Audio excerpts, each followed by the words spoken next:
एक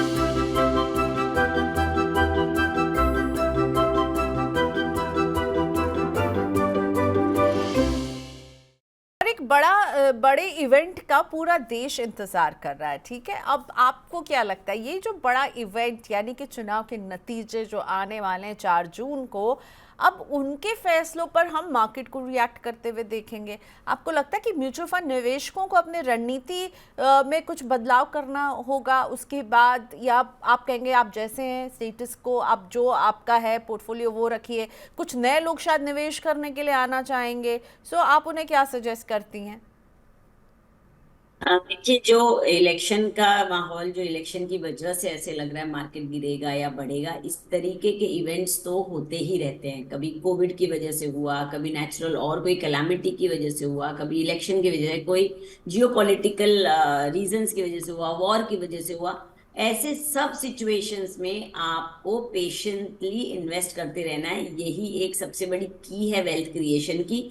और हमने अपने पैसे एक एक्सपर्ट के हाथ में दिए हैं, एक पढ़े लिखे एक्सपर्ट एक्सपीरियंस्ड फंड मैनेजर के हाथ में दिए हैं, जो ऑलरेडी वो भी समझते हैं ये पूरी परिस्थितियां, और उस वजह से वो खुद ही कॉल लेंगे आपके पैसे का। उन्हें जरूरत लगेगी तो वो आपके पैसे को कैश आउट करके उस पे रख के अपॉर्चुनिटी पे बाय करेंगे। अगर उन्हें जरूरत नहीं लगेगी तो वो कुछ भी नहीं करेंगे, they will just wait and watch. So mutual fund में आपने किसी एक्सपीरियंस्ड पढ़े लिखे फंड मैनेजर को पैसे दिए तो trust his capacities and capability to manage your money. So कुछ नहीं करना है, अगर आप इन्वेस्टेड हैं स्टे इन्वेस्टेड। आपके स्कीम का जो फंड मैनेजर होगा ही और she will take that call, so you just stay invested. और उन लोगों के लिए क्या सलाह होगी जो नए इन्वेस्टर्स जुड़ना चाहते हैं, क्या उनको ये डिसीजन लेना चाहिए? क्योंकि आई एम श्योर इसके बाद जो है हम देखेंगे लोगों का इंटरेस्ट, वैसे भी अब भारतीय रिटेल इन्वेस्टर्स ने बहुत अच्छा इंटरेस्ट दिखाया है यहाँ इक्विटी के में। तो आपको लग रहा है उसके बाद जो नए निवेशक आने वाले होंगे उनको आप क्या अपनी सलाह देंगी कि वो, अगर कोई नया निवेशक है चुनाव के नतीजों के बाद वो बाजार की चाल से इम्प्रेस्ड होकर के आना चाहेगा, तो उसे आप क्या सलाह देंगी? देखिए, मुझे लगता है कि आपकी जो SIP व्हीकल के साथ जर्नी है उसमें ये अप्स एंड डाउन आने ही चाहिए। अगर वो नहीं आए तो एवरेजिंग नहीं बनती। अगर वन वे मार्केट ऊपर रहता है तो SIP का कोई फायदा नहीं है। आप लमसम करिए और वन वे मार्केट ऊपर जा रहा है, तो ये जो उतार चढ़ाव की जर्नी है उसको एक्सपीरियंस करने के लिए आपको बने रहना है। और जितनी जल्दी वो निवेश नए निवेशक शुरू करें, क्योंकि आपको निवेश शुरू करते ही आपको एक उतार चढ़ाव की सीढ़ी दिखने वाली है, और वो बेनिफिशियल होगी आगे चल के आपके लिए। तो मुझे नहीं लगता हमें मार्केट को बहुत टाइमिंग करना चाहिए। हमें मार्केट को ऑन द कॉन्ट्री टाइम देना चाहिए। We should not try and time, क्योंकि ऐसा करने से आपको कुछ हासिल नहीं होता। ये ओवर एंड अगेन प्रूव हुआ हुआ है। एनी थीम्स जो आप वॉच आउट कर रही हैं म्यूचुअल फंड स्पेस में? एब्सोल्युटली प्रियंका, जो आगे चलने वाली थीम्स हैं उसमें जो सबसे पावरफुल थीम अभी पिछले 1 साल में करी भी है और अगले 2-3 साल में हमें दिख रही करेगी, डिफेंस थीम है। उसमें बहुत सारे म्यूचुअल फंड हाउसेज में नहीं है वो थीम, बट वो थीम बहुत, we are very pro on that. अभी ऑल्टरनेटिव एनर्जीज की जो थीम्स आ रही हैं वो भी हमें बहुत अच्छी लग रही है, क्योंकि आगे चल के जो भी एग्जिस्टिंग एनर्जीज हैं वो हाइड्रो एनर्जी वगैरह में हमें चेंज करने की जो इकोनॉमिकली जो दिख रहा है ओवरऑल कि ऑल्टरनेटिव सस्टेनेबल एनर्जी लानी होगी, तो वो थीम हमें बहुत अच्छी लग रही है। हाल ही में SBI का ऑटोमेटिव फंड है, उसमें भी हमें अच्छा दिख रहा है कि इलेक्ट्रिकल व्हीकल्स का इजाफा होगा, तो वो जो फंड हाउस है वो उसमें रिसर्च करके निवेश कर रहा है। तो ये जो डिफरेंट टाइप ऑफ फोरकमिंग जो क्या बोलेंगे, कंट्री या नेचर या देश या जो भी सारे फैक्टर्स को मिला के जो हमें दिख रहा है, वो ये 2-3 फंड हाउसेज में, 2-3 कैटेगरीज में वी आर वेरी बुलिश। एक सवाल संदीप जी का लेते हैं, उन्होंने सुबह सुबह आज ये सवाल हमें भेज दिया था।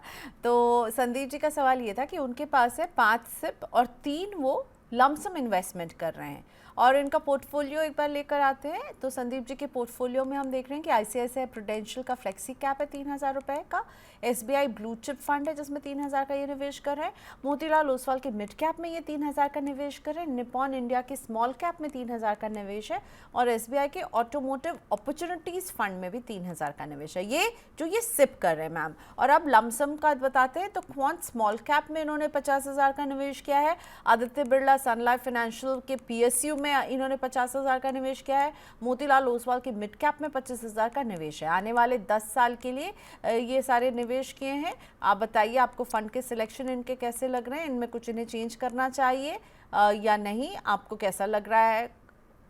और हमारे साथ फोन लाइन पर भी हैं संदीप जी, नमस्ते। सो सॉरी, मुझे पता नहीं था आप हैं, तो मैंने आपका पूरा पोर्टफोलियो बोल दिया। आप पूछिए आप क्या क्या जानना चाहते हैं अपने पोर्टफोलियो के आगे। मैम मैं तो ये यूट्यूब चैनल से ही, आपके चैनल से देख के पोर्टफोलियो बनाया था देख के। अच्छा। तो इसमें मेरे को थोड़ा कंफ्यूजन हो रहा था, तो एक बार मैं बोला क्या इन्वेस्ट कर रहे हैं, तो एक बार मैं क्लियर करना चाह रहा हूँ मैम कि मेरे को जैसे अभी मैं लमसम में डाला हूँ तो एसआईपी तो 5 कर रखा हूँ मैम मैंने। हाँ। और लमसम में जो 3 डाला हूँ अमाउंट, तो दो लमसम में डाला हूँ, तो वो तो मेरी अलग से फंड है, और एक तो एसआईपी वाला ही मैंने मोतीलाल ओसवाल को ही उसमें 25,000 डाला हूँ। तो मैम अभी मैं और लमसम मेरे को करना है, तो मैं जानना चाह रहा हूँ कि इनमें से मैं एसआईपी वाले फंड ले लूँ या फिर अलग से और कुछ लेना है मेरे को। ठीक है। और कितने साल तक आप निवेश करेंगे संदीप जी? मैम मैं तो 10 साल से ऊपर ही करना है अभी फिलहाल, तो 10 तक का है मेरे को कि 10 साल से ऊपर ही करना जो भी है। और कुछ गोल्स हैं, कुछ लक्ष्य हैं जो इनको आपने आइडेंटिफाई किया कि मुझे ये हासिल करना है? बच्चों की पढ़ाई के लिए कर रहे हैं, घर खरीदने के लिए कर रहे हैं? जी मैम, मेरे को बच्चे की पढ़ाई और घर के लिए चाहिए मैम 50 लाख से ऊपर। 50 लाख के ऊपर, चलिए बढ़िया। मैम आपने सुना इनका सवाल, हमारे साथ लाइव जुड़े हुए थे और इन्होंने सुबह सुबह मैसेज भेजा था कि प्लीज़ आप ये क्वेश्चन लीजिए, और हमने कहा था कि भाई ये क्वेश्चन शामिल करना ही है।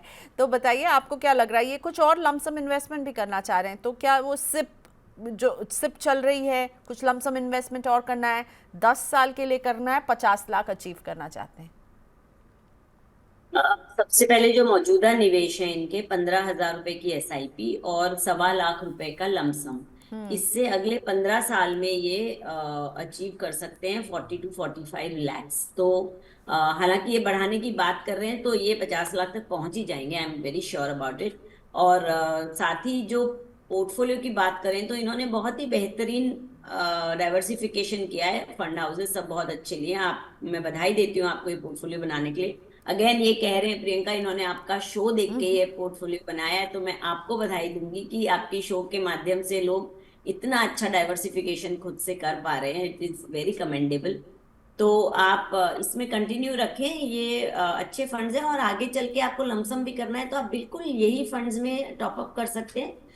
अच्छी एवरेजिंग बनेगी। और फिलहाल जो मार्केट कह रहा है उसमें हम बहुत बड़ा लमसम अमाउंट एक साथ करके उतरने की सलाह नहीं देंगे। आप स्टैगर्ड तरीके से ही मार्केट में थोड़ा थोड़ा करके इक्विटी एक्सपोजर लीजिए ताकि आपकी एवरेजिंग बने, और आप बिल्कुल यही पेशेंटली इस पोर्टफोलियो में बने रहें, बीच में कभी इसे बंद करें नहीं, और टाइम टू टाइम रिव्यू जरूर।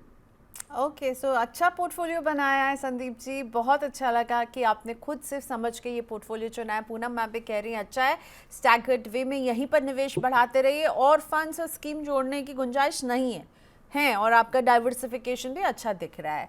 ओके, सो पूनम मैम आज के शो को यहीं रैप अप करते हैं। थैंक यू सो मच, आज आपने वक्त निकाला, हमारे बहुत सारे दर्शकों की आपने मदद की, शुक्रिया मैम।